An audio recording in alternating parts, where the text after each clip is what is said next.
Hi friends, welcome to ஏஜேஸ் கோமே. நம்ம பருத்தி பால் எப்படி செஞ்சிடலான்னு பார்க்கலாம்.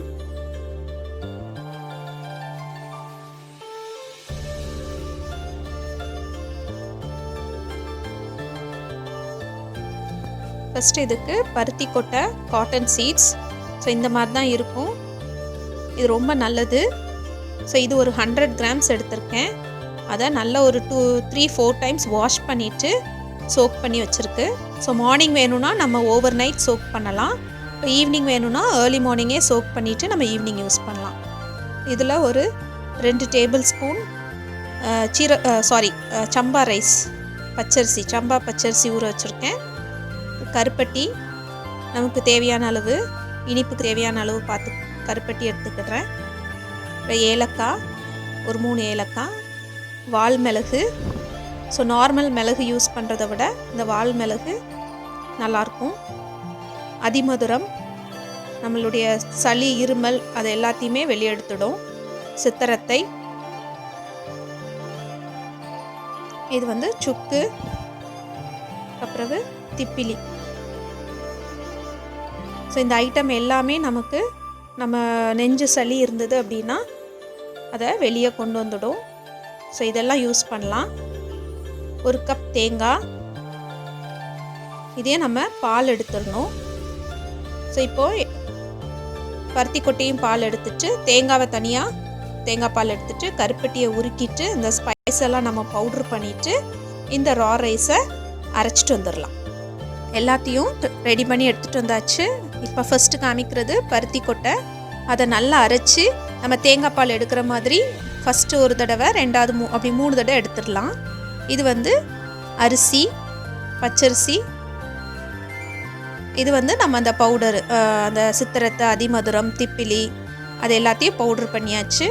கருப்பட்டியை நல்லா கல் மண்ணெலாம் இருக்கும்ல, அதனால் அதையும் கரைச்சி வடிகட்டி எடுத்துகிட்டு வந்தாச்சு. ஸோ தேங்காய் பால். ஸோ இதெல்லாம் ரெடி பண்ணிட்டோம் அப்படின்னா நமக்கு பருத்தி பால் ஈஸியாக செஞ்சிடலாம். ஸ்டவ் ஆன் பண்ணிவிட்டு நம்ம எந்த பாத்திரத்தில் செய்ய போகிறோமோ அதில் இந்த பருத்தி கொட்டையில் பால் எடுத்துருந்தோம்ல அதை ஊற்றிடலாம். ஸோ இந்த பருத்தி கொட்டையை வந்து ஒரு ஃபர்ஸ்ட் டைம் தண்ணி ஊற்றி அரைச்சி பால் எடுத்துகிட்டு, திருப்ப செகண்ட் டைம், தேர்ட் டைம் 3 தடவை நம்ம அந்த கொட்டையை அரைச்சி நம்ம பால் எடுத்து வச்சுக்கிடலாம். ஸோ இதை நல்லா மிக்ஸ் பண்ணணும். ஒரு 10 மினிட்ஸ், இதோட பச்சை ஸ்மெல் போகிறதுக்கு 10 மினிட்ஸ் ஆகும். நல்லா கொதிக்கட்டும். இந்த பருத்தி பால் வந்து பயங்கர ஹெல்த் பெனிஃபிட்ஸ் இருக்குது இதில். ஸ்டமக் அல்சர், அதுக்கப்புறம் கோல்ட் அண்ட் காஃப் ரிலீஃப், டைஜஷனுக்கு ரொம்ப நல்லது. ஸோ நிறைய சொல்லிக்கிட்டே போகலாம். கேர்ள்ஸ்க்கு வந்து ரொம்ப நல்லது. வீக்லி ஒன்ஸாவது இதை எடுத்துக்கோங்க. ஸோ நல்லா கொதிச்சுட்டு பச்சை ஸ்மெல் போயிட்டு ஒரு 10 மினிட்ஸ் கழித்து இந்த நம்ம சம்பா அரிசி அரைச்சி வச்சுருந்தோம், அந்த இதை நம்ம இதில் ஆட் பண்ணிக்கலாம். ஸோ இதில் ஆட் பண்ணிவிட்டு நல்லா மிக்ஸ் பண்ணிடணும். அப்படி இல்லைன்னா கீழே பிடிக்க ஆரம்பிச்சிடும். ஸோ அரிசி ஏன் ஆட் பண்ணுறோம் அப்படின்னா ஒரு திக்னிங் ஏஜென்ட் மாதிரி தான் நம்ம அதை ஆட் பண்ணுறோம். ஸோ அரிசி ஆட் பண்ணதுக்கப்புறவு கருப்பட்டி கரைச்சி வச்சுருந்தது அதையும் நம்ம ஆட் பண்ணிடலாம். நம்ம இனிப்புக்கு தேவையான அளவுக்கு ஆட் பண்ணிக்கிட்டால் போதும். ஸோ டேஸ்ட் பண்ணிவிட்டு இனிப்பு வேணும்னா அதுக்கப்புறம் வேணால் ஆட் பண்ணிக்கிடலாம். ஸோ இதில் நம்ம ரோட்லலாம் வரும் பருத்தி பால்னு, அது வந்து ஆக்சுவலி பருத்தியில் செய்கிறாங்களானே தெரியாது. ஸோ இந்த மாதிரி செஞ்சு கொடுங்க. பாருங்கள், நல்லா திக்காயிட்டு. ஸோ இந்த ஸ்டேஜ் கரெக்டாக இருக்கும் குடிக்கிறதுக்கு. இதில் நம்ம நிறைய பவுடர் ஆட் பண்ண போகிறோம். கடையிலலாம் இதெல்லாம் ஆட் பண்ணுவாங்களான்னு நமக்கு தெரியாது. ஸோ இந்த பவுட்ரு எல்லாமே இப்போ இருக்கிற இந்த கொரோனா இம்பேக்ட் ஜாஸ்தியாக இருக்குது. இந்த டைமில் இதை குடிக்கிறது நமக்கு ரொம்ப நல்லது. ஸோ இதில் தேவையான தேங்காய் பால், நமக்கு இதை டைல்யூட் பண்ணணும், இன்னும் கொஞ்சம் டைல்யூட் பண்ணணும் அப்படின்னா இன்னும் நிறைய தேங்காய் பால் விட்டுக்கிடலாம். ஸோ இது கரெக்டாக இருக்கும்.